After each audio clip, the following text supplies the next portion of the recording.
Hello students, मैं हूं साक्षी बिश्नोई और स्वागत करती हूं आपका मैग्नेट ब्रेन्स पर। एक ऐसा चैनल जो प्रोवाइड करता है 4th to 12th क्लास तक के सारे सब्जेक्ट्स के वीडियोस बिल्कुल free of cost. So students, हम आज क्या पढ़ेंगे? अब हम पढ़ेंगे factors affecting price elasticity of demand. हमने देख लिया कि प्राइस इलास्टिसिटी ऑफ डिमांड क्या होती है, वो क्या उसकी डिफरेंट डिग्रीज होती है और क्या उसके मेथड्स होते हैं कैलकुलेट करने के। ये चीज़ें हम लोग देख चुके हैं। अब हम देखेंगे कि फैक्टर्स कौन से होते हैं, ऐसे कौन से फैक्टर्स होते हैं जो हमारी इलास्टिसिटी को अफेक्ट करते हैं। ठीक, तो हम देखते हैं first one, nature of the commodity. Commodity किस नेचर की है वो डिपेंड करेगा, वो बताएगा कि आप प्राइस पर कैसे रिस्पॉन्ड करेंगे प्राइस के चेंज को लेकर। ठीक, नेचर ऑफ कमोडिटी को हम 3 पार्ट्स में डिवाइड कर सकते हैं, नेसेसिटी, कंफर्ट एंड लग्जरी। अगर कोई कमोडिटी नेसेसिटी है स्टूडेंट्स, तो उसकी आपकी जो प्राइस इलास्टिसिटी होगी वो कैसी होगी? वो इन इलास्टिक होगी। एक अगर नेसेसिटी है तो आपकी जो इलास्टिसिटी होगी वो इन इलास्टिक होगी। इन इलास्टिक का मतलब क्या होगा स्टूडेंट्स? कि आप प्राइस में कितना भी चेंज कर लो, लेकिन जो हमारी डिमांड है वो चेंज नहीं होगी।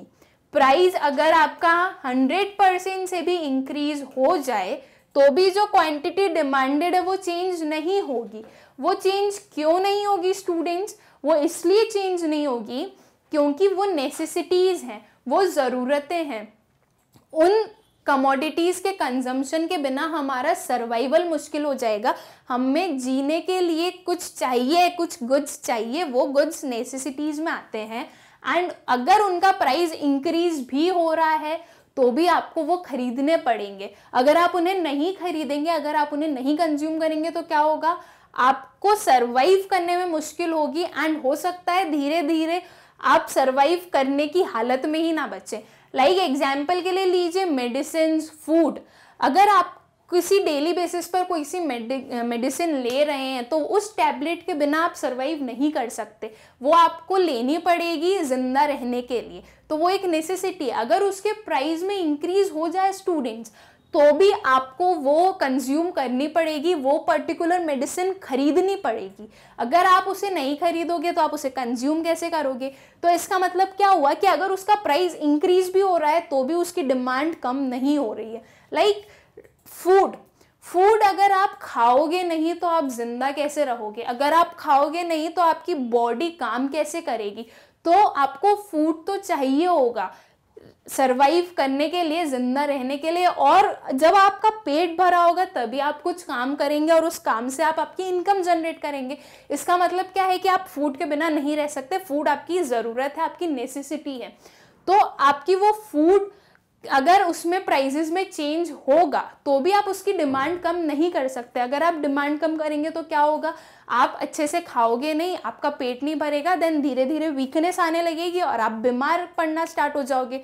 ठीक, आप हो सकता है कि हाँ प्राइस इंक्रीज हुआ है तो एक जनरल वे में देखें हम तो आपकी क्या मेंटालिटी होगी कि एट प्रेजेंट उसकी डिमांड कम कर देते हैं, जब प्राइस कम होगा तो उसकी डिमांड वापस बढ़ा देंगे। बट अगर ये प्राइस इंक्रीज ही होता रहा, मतलब एक पर्टिकुलर मान लीजिए वीट है, ओके, और सिर्फ वीट ही है जो कि इस कंट्री में अवेलेबल है खाने के लिए, सिर्फ एक वीट है, वीट के अलावा आप और कुछ कंज्यूम नहीं कर सकते हैं। ठीक, एक ही वीट है, एक ही प्रोडक्ट है हमारे पास। अगर उसका प्राइस इंक्रीज हुआ है तो आपने एज ए रैशनल कंज्यूमर, अगर आपको लगेगा कि इन फ्यूचर उसका प्राइस कम होगा तो आप क्या सोचेंगे कि एट प्रेजेंट उसकी डिमांड कम कर दें। ठीक, बट अगर वो प्राइस और फ्यूचर में इंक्रीज ही होता रहा तो क्या होगा? आपको उसकी डिमांड वापस बढ़ानी पड़ेगी। तो ये जो सिनेरियो होगा ये ज़्यादा वर्क कर नहीं पाएगा। इसलिए हम ये बोलते हैं कि ये जो वीट है ये नेसेसिटी है। इसका मतलब कि प्राइस पे चेंज हुआ है तो उसका कोई इफेक्ट नहीं होगा डिमांड पे। ठीक, सो जो नेसेसिटीज होती हैं वो होती है हमारी इन इलास्टिक डिमांड के अंडर आती है। ये जो फैक्टर है ये कैसे इफेक्ट करता है? अगर नेसेसिटी है तो वो इन इलास्टिक है, हमें कोई मतलब नहीं उसका प्राइस बढ़ रहा है कम हो रहा है, हमें तो कंज्यूम करना पड़ेगा। ठीक, देन आता है कंफर्ट। कंफर्ट गुड्स क्या गुड्स होते हैं स्टूडेंट्स? कंफर्ट गुड्स वो गुड्स होते हैं जो कि हम कंज्यूम करते हैं इस मोटिव से कि हमारा जो काम है वो थोड़ा इजी हो जाए। इसलिए हम कंफर्ट गुड्स का यूज़ करते हैं। जैसे कि देखिए ये इलेक्ट्रॉनिक्स है, रेफ्रिजरेटर्स हैं, माइक्रोवेव है, वाटर कूलर है, ये जो डिफरेंट अप्लायंसेस हैं, ये किस चीज़ के लिए यूज़ होते हैं? ये हम कोई डायरेक्टली उनको कंज्यूम नहीं कर रहे हैं, हम खा नहीं रहे हैं, बट इनका क्या यूज़ करते हैं हम? ये एज अ कंफर्ट यूज़ करते हैं कि वॉशिंग मशीन है तो हमें कपड़े हाथ से नहीं धोने पड़ेंगे, हम मशीन में डाल देंगे, वो मशीन धो देगी। ये एक कंफर्ट है। तो इनकी डिमांड कैसी होती है स्टूडेंट्स? इनकी डिमांड होती है इलास्टिक।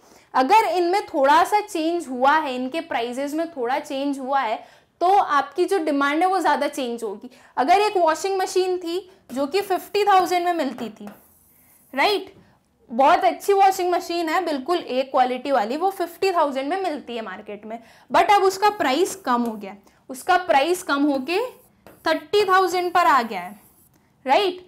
तो अब क्या होगा? अब जो सारे कंज्यूमर्स हैं जिनकी विश थी कि वो ये 50,000 वाली मशीन खरीद लें, बट वो नहीं खरीद रहे थे क्योंकि वो थोड़ी कॉस्टली लग रही थी उन्हें, तो जब उसका प्राइस कम हुआ 30,000 हो गया, तो क्या किया? इसकी डिमांड बढ़ गई। इसकी डिमांड बढ़ गई किस रेट से? इस प्राइस के रेट से ज़्यादा इसकी डिमांड बढ़ी है, क्योंकि सभी को पता है कि ये जो 20,000 कम हुई है, ये 20,000 से ज़्यादा कम होने वाली है नहीं, और थोड़े टाइम में ये जो 20,000 कम हुई है वो वापस इंक्रीज होकर 50,000 पर चली जाएगी। इसका मतलब अभी वो कम हुआ है उसका रेट, तो अभी जाके खरीद लो उस मशीन को, अदरवाइज इन फ्यूचर तो हम खरीद ही नहीं पाएंगे, ये वापस 50,000 पे चली जाएगी या फिर 50,000 से ऊपर निकल जाए। सो ये कंफर्ट्स में हम क्या देख रहे हैं? हाईली इलास्टिक डिमांड, मतलब कि प्राइस में कम चेंज है एंड डिमांड में ज़्यादा चेंज हो रहा है। ऑलराइट। लग्जरी, लग्जरियस गुड्स, ऐसे गुड्स जो कि एक स्टैंडर्ड दिखाने के लिए हम यूज़ करते हैं। हर कोई लग्जरियस गुड्स को कंज्यूम नहीं कर सकता है स्टूडेंट्स। क्यों नहीं कर सकता है? क्योंकि सारे लोग इन्हें अफोर्ड नहीं कर सकते, वो सिर्फ एक एलाइट क्लास वाले रिच लोग यूज़ करते हैं, ये बताने के लिए कि हमारा स्टैंडर्ड ऑफ लिविंग ये है। आप और हम जाके डायमंड नहीं खरीदते हैं। क्यों नहीं खरीदते हैं? बिकॉज वो एक लग्जरी है, वो डायमंड है, ठीक है, बहुत अच्छा है, बट हमें नहीं चाहिए वो डायमंड। हम गोल्ड में ही खुश हैं या हम सिल्वर में ही खुश हैं, या हमें वो गोल्ड सिल्वर भी नहीं मिलेगा तो भी हम खुश हैं, बट हमें वो नहीं खरीदना है, राइट। सो इनकी जो डिमांड होती है स्टूडेंट्स, वो लेस इलास्टिक होती है। अगर डायमंड का प्राइस कम भी हो जाए तो भी इस मार्केट में जो जितने भी लोग एग्जिस्ट कर रहे हैं वो सब जाके उसे नहीं परचेज कर सकते हैं, उसे नहीं परचेज करेंगे। एंड जो लग्जरियस गुड्स होते हैं स्टूडेंट्स, उनकी डिमांड कब बढ़ती है? जब उनका प्राइस बढ़ता है। मतलब कि वो एक दिखाने के लिए कि हमारा स्टैंडर्ड ऑफ लिविंग इतना है, तो देखो हमने इतने हाई प्राइस में ये वाला गुड खरीदा है, राइट। तो अगर लग्जरियस गुड्स की डिमांड कम होती भी है, प्राइस कम होती भी है, तो उनकी डिमांड पर ज़्यादा इफेक्ट नहीं होता है, ठीक है। तो हमने क्या देखा? नेसेसिटीज में क्या होती है? इनइलास्टिक डिमांड, ठीक। कंफर्ट में क्या होती है? High elastic demand, and luxurious goods में क्या होगी? Less elastic demand. तो नेचर ऑफ कमोडिटी, जो डिफरेंट कमोडिटीज होती है, वो हमारी जो डिमांड है उसके अफेक्ट करती है। कैसे अफेक्ट करती है? कुछ इनइलास्टिक हो जाती है, कुछ हाई इलास्टिक हो जाती है, कुछ लेस इलास्टिक हो जाती है। तो ऐसे ये डिफरेंट अफेक्ट करती है हमारी डिमांड को, okay. Then availability of substitutes, जो सेकेंड पॉइंट आ रहा है हमारा, वो है अवेबिलिटी ऑफ सब्सटीट्यूट्स। अब क्या होगा स्टूडेंट? सब्सटीट्यूट्स क्या होते हैं? सब्सटीट्यूट्स ऐसे गुड्स होते हैं जो कि एक दूसरे की प्लेस पे यूज करे जा सकते हैं। एक दूसरे की प्लेस पे जो गुड्स यूज किए जा सकते हैं उन्हें हम सब्सटीट्यूट गुड्स कहते हैं, एक पर्टिकुलर वांट को कंप्लीट करने के लिए। कोक एंड पेप्सी, अगर पेप्सी नहीं मिली तो कोक से काम चल जाएगा, आराम से चल जाएगा। अगर कोक नहीं मिली तो पेप्सी चल जाएगी, राइट। ये दोनों सब्सटीट्यूट्स हैं एक दूसरे के, कि अगर पेप्सी नहीं तो कोक ठीक है, कोक नहीं तो पेप्सी ठीक है, ये सब्सटीट्यूट्स है। तो अगर सब्सटीट्यूट्स अवेलेबल होते हैं तो वो हमारी डिमांड को कैसे अफेक्ट करते हैं, वो इलास्टिसिटी को कैसे अफेक्ट करते हैं, चलिए देखते हैं। Demand for a commodity with large number of substitutes will be more elastic. ऐसी कमोडिटी जिसके बहुत सारे सब्सटीट्यूट्स हैं उसकी डिमांड इलास्टिक होगी, ज़्यादा इलास्टिक होगी। ज़्यादा इलास्टिक क्यों होगी?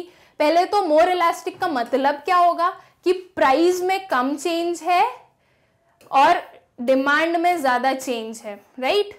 प्राइस कम चेंज हो रहा है एंड डिमांड ज्यादा चेंज हो रही है। तो अगर बहुत सारे सब्स्टिट्यूट्स हैं तो जो इलास्टिसिटी होगी वो ज्यादा होगी। ऐसा क्यों होगा? क्योंकि जब एक प्रोडक्ट है, मान लीजिए एक प्रोडक्ट है ए, उसके सब्स्टिट्यूट्स हैं W, X, Y and Z। एक प्रोडक्ट है ए, उसके 4 सब्स्टिट्यूट्स हैं, ओके। ये जो ए प्रोडक्ट है इसकी प्राइस में इंक्रीज हुआ, इसकी प्राइस में इंक्रीज हुआ तो एक कंज्यूमर के पास कितने सब्स्टिट्यूट्स हैं? ये 4 सब्स्टिट्यूट्स हैं। वो इन चारों में से किसी को भी जाके परचेज कर सकता है, राइट। इन चारों में से किसी को भी परचेज कर सकता है। वो इन चारों को कंपेयर करेगा, किसका प्राइस कम है और किस में उतने ही फीचर्स हैं, चारों में देखेगा और फिर वो उसकी जो डिमांड है वो ए से शिफ्ट हो जाएगी इनमें से किसी पे भी। तो इधर यहाँ पे क्या देखा हमने कि एक प्रोडक्ट है ए, उसकी प्राइस इंक्रीज हुई और उसके बहुत सारे सब्स्टिट्यूट्स हैं तो उसकी डिमांड ज्यादा चेंज हो गई, राइट। ये प्राइस से ज्यादा उसकी डिमांड चेंज हो गई। जितने भी कंज्यूमर्स हैं उन्होंने क्या सोचा, उनके पास तो अभी 4 और अल्टरनेटिव्स अवेलेबल है ना, तो वो 4 में से भी तो कोई सा भी यूज कर सकते हैं। तो इन 4 में से कोई सा भी यूज करने के लिए उन्होंने ए की डिमांड को कम कर दिया। तो क्योंकि ए के बहुत सारे सब्स्टिट्यूट्स थे इसलिए वो हाईली इलास्टिक है, ठीक। Then even a small change in price of a commodity will induce the buyers to go for substitutes। एक छोटा सा चेंज, एक छोटा सा rise in the price of the commodity क्या होगा, क्या इफेक्ट होगा उसका, जो बायर्स हैं वो उसके सब्स्टिट्यूट्स पे चले जाएंगे। वो ए को छोड़ के W, X, Y, Z किसी को भी परचेज कर लेंगे, राइट। अगर इसका अपोजिट होता स्टूडेंट्स कि अगर लेस नंबर ऑफ सब्स्टिट्यूट्स होते, ये ए है उसका सिर्फ एक ही सब्स्टिट्यूट है B, ठीक। एक ए है उसका सब्स्टिट्यूट है सिर्फ B और B के अलावा वो और किसी का, B के अलावा उसको कोई और सब्स्टिट्यूट नहीं है, तो इसकी जो डिमांड होती वो लेस इलास्टिक होती। अगर इसका प्राइस राइज होता, अगर इसका प्राइस राइज होगा तो जो कंज्यूमर्स हैं वो B पर चले गए, बट B पर जाने के बाद भी उनके पास सिर्फ एक ही ऑप्शन है ना कि या तो A या फिर B। अगर B अवेलेबल नहीं हुआ मार्केट में तो वो लोग A को परचेज करेंगे। तो इससे क्या हो रहा है कि जो आपकी डिमांड है इस केस में वो लेस इलास्टिक है, डिमांड में कम चेंज हो रहा है in comparison to price, okay. And अगर एक कमोडिटी है A, उसका कोई सब्स्टिट्यूट नहीं है इस मार्केट में, राइट। वो एक A जो कमोडिटी है, अगर आपको A को परचेस करना है, A जैसे फीचर्स आपको कोई सा गुड चाहिए A जैसा, तो आपको A ही लेना पड़ेगा। A के अलावा उसके कोई सब्स्टिट्यूट्स नहीं है। तो एज ए कंज्यूमर आप क्या करेंगे, आप जाके A को परचेस करेंगे उसकी जो भी प्राइस हो उस पर। तो इस केस में क्या हुआ कि इलास्टिक है ही नहीं, इन इलास्टिक डिमांड आ गई है। तो अवेबिलिटी ऑफ सब्स्टिट्यूट्स ऐसे डिफाइन करता है हमारी प्राइस इलास्टिसिटी ऑफ डिमांड को। अगर ज्यादा सब्स्टिट्यूट्स हैं तो वो मोर इलास्टिक हो जाएगी, लेस सब्स्टिट्यूट्स हैं तो लेस इलास्टिक हो जाएगी, और अगर सब्स्टिट्यूट्स है ही नहीं तो वो इन इलास्टिक डिमांड हो जाएगी, ठीक। Then income level, elasticity of demand for any commodity is generally less for higher income level groups in comparison to people with low income level groups। क्या बोल रहा है कि जो elasticity of demand किसी भी commodity की वो लेस होती है, किसके लिए, for higher income level groups, जिनकी इनकम ज्यादा होती है उनके लिए जो इलास्टिसिटी ऑफ डिमांड होती है वो कम होती है। ऐसा क्यों होता है?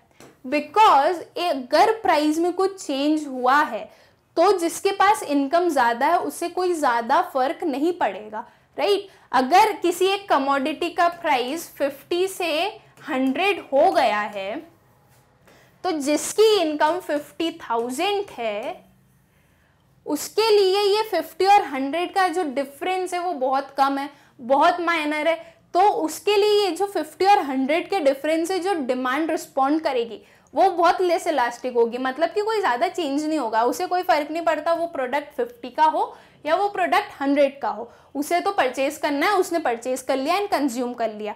वो अगर 150 में देता तो वो उसे भी परचेज कर लेता, वो उसकी डिमांड नहीं कम करता ज़्यादा, मतलब कि प्राइस में ज़्यादा चेंज होता एंड डिमांड में कम चेंज होता for higher income groups, okay. अब अगर ये सेम प्रोडक्ट कोई एक लो इनकम वाला इंसान कोई खरीदने जाए जिसकी इनकम लेट्स से 500 है, तो क्या होगा? अगर किसी की इनकम 500 है और वो पहले एक कमोडिटी खरीदता था जो कि 50 रुपीज़ की थी, अब वो हो गई 100 रुपीज़ की, ठीक। अब जब वो 100 रुपीज़ की हुई तो ये वाला जो पर्सन है उसका क्या रिस्पॉन्स होगा इसको लेके? वो इसकी डिमांड को कम कर देगा, बिकॉज उसकी इनकम ही 500 है। और अगर अब वो 100 रुपीज़ का एक प्रोडक्ट परचेज करेगा तो वो जो बाकी के जो प्रोडक्ट्स है वो कैसे परचेज करेगा? इसलिए वो इसकी डिमांड कम कर देगा। मतलब कि यहाँ पे प्राइस में कम चेंज होगा एंड डिमांड में ज़्यादा चेंज होगा। ये बताते हुए कि फॉर लो इनकम ग्रुप्स जो प्राइस इलास्टिसिटी होती है वो हाई होती है, ठीक। देन लेवल ऑफ प्राइस क्या होगा? Costly goods like laptop, AC, etc. have higher elasticity of demand, and demand for inexpensive goods like needle, matchbox, etc. is inelastic. जो costly goods होते हैं students, let's say laptop, AC और electronics, इनकी जो demand होगी वो high elastic होगी। क्यों होगी? क्योंकि अगर इनमें थोड़ा भी प्राइस में चेंज होगा तो जो डिमांड है वो ज़्यादा चेंज हो जाएगी।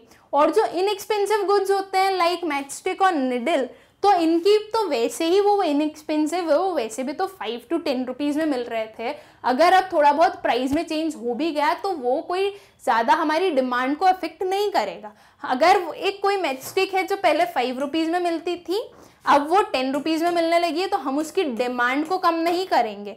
क्यों नहीं करेंगे? ठीक है, 5 रुपीज़ ही एक्स्ट्रा देने पड़ रहे हैं, दे देते हैं और एक मैच बॉक्स ले लेते हैं, राइट। वो ज़्यादा एक्सपेंसिव तो है ही नहीं। बट अगर सेम चीज़ हो जाए, एक लैपटॉप है जो कि 50,000 उसकी प्राइस थी, राइट, 50,000 उसकी प्राइस थी, अब उसकी प्राइस हो गई है 80,000। तो अब एज अ रैशनल कंज्यूमर आपका क्या रिस्पॉन्स होगा? ये जो 30,000 का इंक्रीज है ये आपको बोलेगा कि अभी आप वो लैपटॉप मत खरीदिए, आपकी डिमांड को कम करेगा। ये जो 30,000 का इंक्रीज है वो आपको बोलेगा कि अभी आप डिमांड मत करिए, और ये बताएगा कि ये जो लैपटॉप है उसकी जो डिमांड है वो हाईली इलास्टिक है, उसमें जितना उसमें प्राइस में चेंज हुआ तो हमारी डिमांड में ज़्यादा चेंज हो गया, राइट। अगर यही सेम चीज़ पहले हमारा जो लैपटॉप था वो 80,000 का था, ठीक है, अब हमने ये माना कि पहले हमारा लैपटॉप 80,000 का था, अब वो हो गया 50,000 का, मतलब कि 30,000 का डिक्रीज हुआ है, right.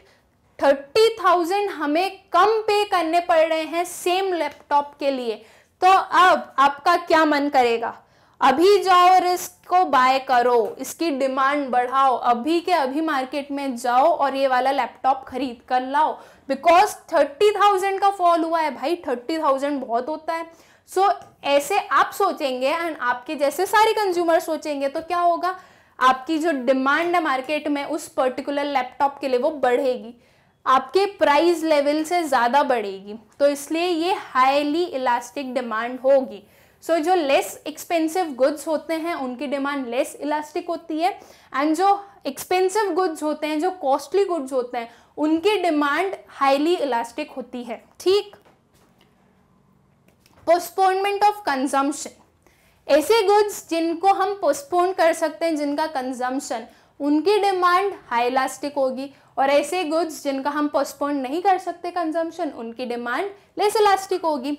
Commodities whose demand is not urgent have highly elastic demand, जिसकी जो वो कमोडिटीज जो कि अर्जेंटली नहीं चाहिए हमें, उनकी जो डिमांड है वो हाईली इलास्टिक डिमांड होगी। क्यों होगी? क्योंकि अगर उसके प्राइस में थोड़ा बहुत भी इंक्रीज हुआ है तो अब आप क्या सोचेंगे कि अभी तो वैसे भी इस कमोडिटी का कोई यूज़ है नहीं, चाहिए भी नहीं, इतना कोई यूज़ नहीं है मुझे, तो उसकी डिमांड कम कर देते हैं, बाद में खरीद लेंगे, कभी तो सस्ता होगा तब खरीद लेंगे। ये वाला एटीट्यूड आएगा आप में, आप ऐसा सोचेंगे कि अब इसकी डिमांड जब कम होगी, जब प्राइस कम होगा तब खरीद लेंगे। अभी क्यों खरीदना जब उसके प्राइस इतने हाई जा रहे, तो अभी तो हमें नीड भी नहीं है, वो तो बस हमें खरीदना था, इसलिए हमने सोचा कि चलो वो वाला पर्टिकुलर प्रोडक्ट खरीद के आते हैं, बट अब प्राइस इंक्रीज हो गया तो ठीक है बाद में खरीदेंगे। ये वाला एटीट्यूड आएगा और इससे क्या होगा, आपकी जो डिमांड होगी वो हाई इलास्टिक बन जाएगी, हाई इलास्टिक डिमांड बन जाएगी, ठीक। मतलब कि आपके प्राइस में कम चेंज हो रहा है लेकिन आपकी डिमांड में ज़्यादा चेंज हो रहा है, ओके। और ऐसे गुड्स जो कि अर्जेंटली यूज होते हैं, राइट, जिसका अभी के अभी आपको काम है, आपको लेना ही पड़ेगा, तो उसकी जो डिमांड होती है वो लेस इलास्टिक होती है। लेस इलास्टिक क्यों होती है? क्योंकि वो एक अर्जेंसी है हमारी कि हमें वो प्रोडक्ट चाहिए ही। तो अगर उसके प्राइजेस इंक्रीज भी हो रहे हैं तो भी आपको जाके उसे खरीदना पड़ेगा। तो इसलिए वो जो उसकी जो डिमांड है, जो इलास्टिसिटी है, वो लेस इलास्टिक हो रही है, ये बताते हुए कि आपके प्राइस में ज़्यादा चेंज हो रहा है लेकिन आपकी डिमांड में कम चेंज हो रहा है। ठीक। Number of uses, when a commodity have several uses then its demand will be elastic. When price of such a commodity increases then it generally put to only one urgent uses and as a result its demand fall and vice versa. ऐसी बहुत सारी commodities होती हैं जिनके बहुत सारे uses होते हैं। तो अगर किसी एक कमोडिटी के बहुत सारे यूजेस हैं तो उसकी जो डिमांड होगी वो इलास्टिक होगी। वो इलास्टिक क्यों होगी? क्योंकि अगर उसका प्राइस इंक्रीज हुआ है, राइट, अगर उसका प्राइस इंक्रीज हुआ है तो आप क्या सोचेंगे कि अभी बहुत सारे यूजेस में आ रही है वो पर्टिकुलर कमोडिटी, आप सिर्फ जो अर्जेंसी है, जो अर्जेंट वांट्स आपके, उनको सेटिस्फाई करें एंड जो बाकी के वांट्स हैं उन्हें हम बाद में देख लेंगे, राइट। तो इसलिए आप उसकी डिमांड कम करोगे, ये बताते हुए कि ये जो इसकी नंबर ऑफ यूजेस हैं उसके कारण इसकी जो इलास्टिसिटी है वो ज़्यादा है, राइट। और अगर इसका उल्टा हो जाता, अगर प्राइस कम हो जाता, राइट, प्राइस अगर डिक्रीज होता तो आप क्या करते? उसकी डिमांड बढ़ा देते। आप सोचते अभी प्राइस कम है तो हमारे जो दूसरे उससे कंप्लीट होने वाले जो दूसरे वांट्स हैं वो भी कंप्लीट कर लेते हैं, ठीक। तो इसलिए वो इलास्टिक है कि प्राइस कम हुआ तो आपकी डिमांड बढ़ेगी, प्राइस ज़्यादा हुआ तो डिमांड कम होगी। उसके एग्जाम्पल के लिए हम लेते हैं इलेक्ट्रिसिटी। इलेक्ट्रिसिटी बहुत सारे उसके सेवरल यूजेस हैं। कम्युनिकेशन में यूज़ हो रही है, लाइट्स में यूज़ हो रही है, हीटिंग एंड कूलिंग, मोशन और पावर, बहुत सारी चीज़ों में यूज़ हो रही है हमारी इलेक्ट्रिसिटी, राइट। अब इलेक्ट्रिसिटी का जो प्राइस है वो बढ़ गया, इसका जो प्राइस है वो बढ़ गया, ओके। अब आप क्या करोगे? आप ये सोचोगे इतने सारे लाइट्स का क्या यूज़ है, हम सिर्फ एक लाइट रखते हैं, ये वाला, इसका कंजम्पशन छोड़ो, इसका कंजम्पशन छोड़ो, इसका कंजम्पशन छोड़ो, हमारे पास सिर्फ एक लाइट बचा, ओके, हम सिर्फ उसमें यूज़ करेंगे। Computers, portable phones, radios and TV. आपने बोला रेडियो का भी कंजम्पशन छोड़ा, अभी हम रेडियो को यूज़ नहीं करेंगे, हम ये फ़ोन्स को यूज़ नहीं करेंगे। कंप्यूटर्स का हम कम यूज़ करेंगे, जब तक हमें काम होगा सिर्फ तब तक, और टीवी भी हम कम देखेंगे, मतलब जितनी ज़रूरी है सिर्फ उतने टाइम के लिए हम टीवी देखेंगे, ओके। सो ये हमने क्या किया, हमारा जो कंजम्पशन था वो डिक्रीज कर दिया इलेक्ट्रिसिटी के लिए। इधर हमने देखा ड्रिल में कोई यूज़ नहीं है, मोटर में कोई यूज़ नहीं है, ओके, ओवंस का भी यूज़ नहीं है, हम आयन का भी नहीं है, आयन अभी देखेंगे, अभी बहुत सारे कपड़े हो जाएंगे एक साथ में तब हम आयन कर लेंगे, अभी तो करे हुए रखे हैं, ऐसी वाली फीलिंग आ जाएगी, ओके। सो ये जो इलेक्ट्रिसिटी का जो यूजेस थे वो आपने कम कर दिए। क्यों? क्योंकि उसकी प्राइस इंक्रीज हुई। यूजेस कम करें मतलब कि आपने उसकी डिमांड कम कर दी है, राइट। उसकी डिमांड कम हुई है प्राइस के इंक्रीज होने से, ये बता रहा है कि वो इलास्टिक डिमांड है, ओके। और अगर ये सेम प्राइस कम होता, अगर इलेक्ट्रिसिटी का जो प्राइस था वो कम हो जाता, तो आप क्या सोचते? ये जो सारे यूजेस हैं इन सब में हम इलेक्ट्रिसिटी को यूज़ करेंगे, ये जितने भी यूजेस में काम आ रही है, हमारे सारे वांट्स को हम कंप्लीट कर लेंगे इन यूजेस को सेट का यूज़ करके, राइट, प्राइस में डिक्रीज होने के साथ में। तो ये क्या बता रहा है कि आपकी जो डिमांड है वो इलास्टिक है, उसके प्राइस में कम होने के साथ में आपका डिमांड बढ़ गई है, right. So number of uses ऐसे इफेक्ट करता है हमारी प्राइस को, हमारी इलास्टिसिटी को, sorry. Then share in total expenditure, proportion of consumers income that is spent on a particular commodity also influences the elasticity of demand. Greater the proportion of income spent on the commodity, more is the elasticity of demand for it and vice versa. कितना share है total expenditure में आपका उस particular product के लिए, वो बताता है कि कितनी इलास्टिक होगी आपकी डिमांड, राइट। मान लीजिए आपकी इनकम है 500, ठीक, मानना है हमें कि 500 हम आपकी इनकम है, एक पर्टिकुलर गुड है ए, उस पर आप कितना स्पेंड कर रहे हैं? 300, राइट। 300 रुपीज़ एक पर्टिकुलर गुड है ए, उस पर आप स्पेंड कर रहे हैं। अब ये जो गुड है उसका प्राइस जो है इंक्रीज हो गया, राइट, उसका प्राइस इंक्रीज हो गया, उसका प्राइस इंक्रीज होके 400 पर चला गया। ठीक है, तो अब आप क्या करेंगे, आपकी इनकम ही 500 है, अगर आप 400 सिर्फ ए को परचेज करने में, ए को कंज्यूम करने में लगा देंगे तो बाकी के वांट्स को आप कैसे सेटिस्फाई करेंगे? क्योंकि इसका प्राइस बढ़ गया तो आप क्या करोगे, इसकी डिमांड कम कर दोगे, ये बताते हुए कि इसकी जो इलास्टिसिटी है वो क्या है, ज़्यादा है, क्योंकि प्राइस में चेंज हुआ तो हमने डिमांड में भी चेंज कर दिया है। अगर ये सेम ए जो प्रोडक्ट है उसका टोटल शेयर होता है 30 रुपीज़, ओके, इस ए का टोटल शेयर आपके एक्सपेंडिचर में कितना होता है 30 रुपीज़, और उसका प्राइस इंक्रीज होके हो गया 40 रुपीज़, ओके, उसका प्राइस 30 से 40 चला गया। तो अब आप क्या करोगे, आप देखोगे कि अगर आपका मन है तो ही आप उसकी डिमांड कम करोगे, और अगर डिमांड कम करोगे भी तो बहुत कम करो, बहुत कम मैग्नीट्यूड से कम करोगे, बहुत लेस करोगे उसकी, ओके।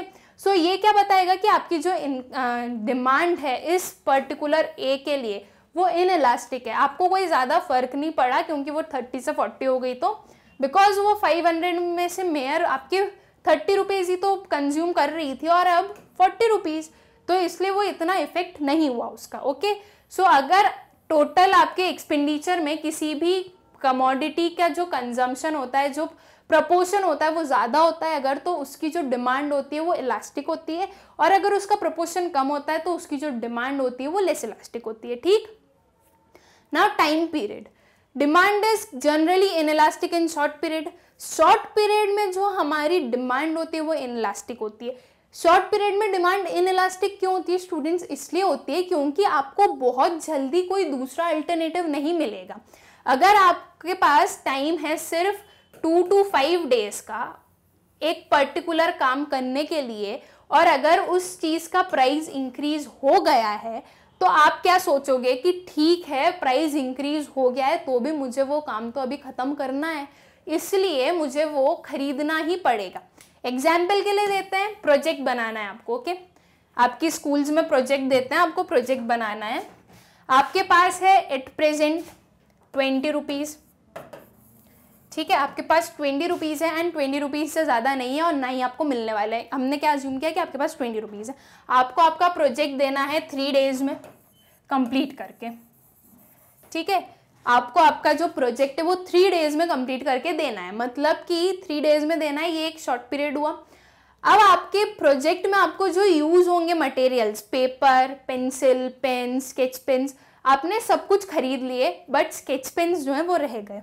स्केच पेन्स अभी आपको खरीदने हैं, ठीक, स्केच पेन्स को अभी आपको खरीदने हैं और ये एक इम्पॉर्टेंट चीज़ है आपका प्रोजेक्ट कंप्लीट करने के लिए। अब जो स्केच पेन्स हैं उनकी जो प्राइस थी पहले, जब आपने इसके पहले खरीदे होंगे कभी, तो जब उनकी प्राइस कितनी थी 10 रुपीज़ थी, राइट। आपने सोचा कि मेरे पास 20 रुपीज़ हैं, अब मैं जाके स्केच पेन खरीदूंगा तो वो 10 रुपीज़ में आएंगे और मेरे पास 10 रुपीज़ बच जाएंगे, तो अच्छी बात है, 10 रुपीज़ में मैं चॉकलेट खा लूँगा, राइट, ये आपने सोचा। लेकिन अब जब आप मार्केट में गए तो आपको क्या पता चला कि ये 10 रुपीज़ इंक्रीज हो गया है और कितना हो गया है 20 रुपीज़ के स्केच पेन्स मिलेंगे अब आपको, राइट। अब वो जो स्केच पेन है वो आपको 20 रुपीज़ में मिलेंगे और आपके पास क्या है 20 ही रुपीज़ है अवेलेबल। और अब आप इसको ऐसा भी नहीं बोल सकते कि मैं बाद में खरीद लूँगा, क्यों नहीं बोल सकते? क्योंकि आपके पास 3 ही दिन है उस पर्टिकुलर प्रोजेक्ट को कंप्लीट करने के लिए, 3 ही दिन है, तो आपको स्केच पेन तो खरीदने ही हैं और अब वो 20 रुपीज़ के हो गए तो आपको 20 रुपीज़ में खरीदने ही पड़ेंगे, राइट। तो ये क्या बता रहा है कि आपकी जो डिमांड है शॉर्ट रन में वो इनइलास्टिक है, प्राइस में इंक्रीज हुआ है फिर भी डिमांड में डिक्रीज नहीं हुआ, राइट। तो ये शॉर्ट रन में बता रहा है कि आपकी जो डिमांड है वो इनइलास्टिक है। अगर ये सेम डिमांड आप लॉन्ग रन में देखते, आपको देना है 30 डेज में, 30 डेज में ये पर्टिकुलर प्रोजेक्ट सबमिट करना है, आपको स्केच पेन्स खरीदने हैं जो कि 20 रुपीज़ के हो चुके हैं, एट प्रेजेंट आपके पास 20 रुपीज़ ही हैं, राइट। अब वो 30 डेज में देना है, 1 महीने में देना है, अभी कौन प्रोजेक्ट बनाएगा? कल हम तो प्रोजेक्ट 1 दिन पहले बनाते हैं ना, आप थोड़ी ना बनाते हो, आप 10 दिन पहले तो बना के रखोगे नहीं या 30 दिन पहले तो बना के रखोगे नहीं, अभी कल प्रोजेक्ट देना है आज बनाएंगे, तो अभी से स्केच पेन क्यों खरीदना, राइट। अभी से स्केच पेन क्यों खरीदना, आपके पास अभी 30 दिन का टाइम है, बहुत लंबा टाइम है भाई, लॉन्ग रन हो गया। वो चॉकलेट खाएंगे, इस 20 रुपीज़ से तो हम अभी चॉकलेट खाएंगे, 30 डेज का टाइम है, तब तक तो और 20 मिल जाएंगे, मम्मी को पटा लेंगे, 20 दे देंगी वो, हम स्केच पेन खरीद लेंगे, फिर हम स्केच पेन खरीद लेंगे, फिर प्रोजेक्ट बन जाएगा। तो क्या हुआ, अब क्योंकि ये लॉन्ग रन का कंसेप्ट था, तो आपका क्या हुआ, आपके इसमें प्राइस में इंक्रीज हुआ, तो आपने क्या किया, डिमांड डिक्रीज कर दी, आपने डिमांड डिक्रीज कर दी। आप गए तो थे मार्केट में स्केच पेन लेने ये सोच के कि वो 10 रुपए के मिलते हैं, पर क्योंकि वो 20 रुपीज़ हो गए हैं, उसकी प्राइस में इंक्रीज हो गया, तो आपने उसकी डिमांड डिक्रीज कर दी, ये सोच के कि उसका कंजम्पशन मैं बाद में कर लूंगा, अभी मैं कुछ और खरीदता हूँ 20 रुपीज़ में, राइट। तो आपने उसकी डिमांड डिक्रीज की, ये बताते हुए कि लॉन्ग रन में जो डिमांड होती है, जो इलास्टिसिटी होती है डिमांड की, वो इलास्टिक होती है, राइट। अगर लॉन्ग रन में किसी भी प्राइस में चेंज आता है तो जो डिमांड होती है वो इलास्टिक होती है, क्योंकि आपको लॉन्ग रन में टाइम मिलता है, इतना सफिशिएंट टाइम मिलता है कि आप एक डिमांड को चेंज कर सकते हो। Okay, now habits, commodities which have become habitual necessities for the consumer have less elastic demand। अगर कोई सी कमोडिटी आपकी हैबिट बन चुकी है और वो हैबिट आपकी नेसेसिटी बन चुकी है, मतलब कि उस हैबिट के कारण आप अब उसके बिना नहीं रह सकते हैं, तो वो एक इनइलास्टिक डिमांड होगी। एग्जाम्पल के लिए लीजिए सिगरेट्स, जो एक स्मोकर है उसके लिए सिगरेट्स बहुत ज़रूरी हैं, वो उसके बिना नहीं रह सकता है, राइट। अगर उसका प्राइस इंक्रीज भी होगा तो उसकी डिमांड में कोई इफेक्ट नहीं होगा। अगर उसका प्राइस लेट्स से 10% से इंक्रीज भी हो गया है, तो जो एक स्मोकर है जिसको सिगरेट्स की ज़रूरत होती है, वो उसकी नेसेसिटी बन चुकी है, वो उसके बिना रह ही नहीं सकता है, तो वो क्या करेगा, 10% इंक्रीज हुआ है प्राइस में, वो उसकी डिमांड चेंज नहीं करेगा, वो ज़्यादा पे कर देगा, वो 10% ज़्यादा पे करके वो पर्टिकुलर सिगरेट को खरीदेगा एंड उसे कंज्यूम करेगा। क्यों, क्योंकि वो उसकी हैबिचुअल नेसेसिटी बन चुकी है, वो नेसेसिटी थी नहीं बट उसने बना ली अपनी लाइफ की उसको नेसेसिटी, तो वो उसे खरीदेगा, वो उसे कंज्यूम करेगा। तो ऐसी जो हैबिचुअल नेसेसिटीज़ होती हैं उनमें हमारी जो डिमांड होती है वो इनइलास्टिक होती है, राइट। और अगर कोई आपकी हैबिचुअल नेसेसिटीज़ नहीं है, लाइक ठीक है, अगर किसी चीज़ का प्राइस इंक्रीज हो गया है तो उससे आपको कोई बात नहीं, हम आप बाद में कंज्यूम कर लेंगे, तो वो इलास्टिक डिमांड कहलाती है। बट हैबिचुअल नेसेसिटी है, अगर कोई ड्रिंकर है उसको ड्रिंक करनी ही है, एल्कोहल का कंजम्पशन करना ही है, तो वो करेगा भले ही उसके प्राइस कितने भी इंक्रीज हो जाए। ओके, सो ये कुछ हैबिचुअल नेसेसिटीज़ होती हैं जो कि इनइलास्टिक होती है नेचर में। फाइन, सो ये थे factors affecting price elasticity of demand. क्या डिफरेंट फैक्टर्स होते हैं जो कि अफेक्ट करते हैं हमारी इलास्टिसिटी को। ठीक, हम हमारे नेक्स्ट लेक्चर में क्या पढ़ेंगे, हम हमारे नेक्स्ट लेक्चर में देखेंगे practicals of price elasticity. Alright, क्या डिफरेंट वे में प्रैक्टिकल्स पूछ सकते हैं और उन्हें कैसे सॉल्व किए जाते हैं वो हम हमारे नेक्स्ट लेक्चर में पढ़ेंगे। और इस वीडियो के नोट्स की लिंक आपको डिस्क्रिप्शन में मिलेगी, आप लोग जाके चेक कर सकते हैं। Thank you.